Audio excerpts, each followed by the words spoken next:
So this is an evolution of a series of stretches. I saw this a number of years ago, and then I, along with my clients, have just been creating new variations of this.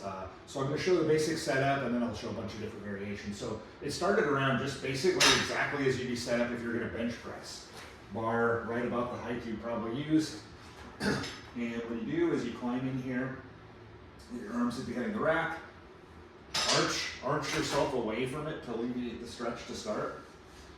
And there's a few setups, but in a nutshell, you're dropping yourself down and in, finding where you have a stretch, and then by scooting yourself further back and by flattening your back out or going from this kind of extended position into more of a flex position, you can amplify and intensify the stretch. And then it's a perfect position where you can both sit here passively for time, or you can employ contractions, both Pales contractions where I'm pushing into the rack, or rails contractions where I'm attempting to lift back off of the rack and contracting the stuff on the other side. So this is the basic setup. Now with this one, there's a couple of variations where I can have my elbows in front of the bar, and now this biases more external rotation in the shoulder joint and not so much more of a superficial chest stretch. So this gets more into the deep rotator cuff stuff.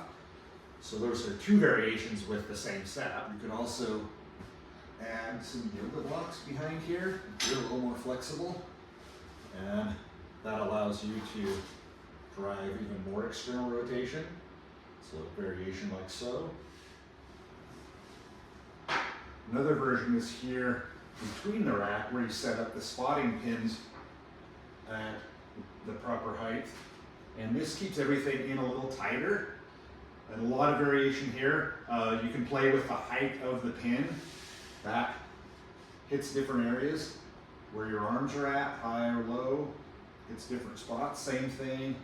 The more you scoot back, the more you can drop the rib cage down and in, increases the stretch.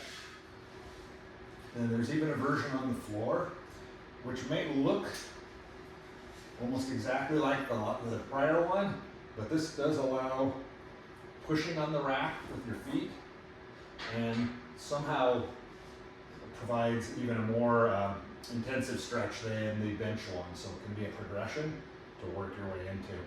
And all of these, using the rack, you can also have the yoga blocks under your hands, just like the other one, if you want to hit a little more external rotation.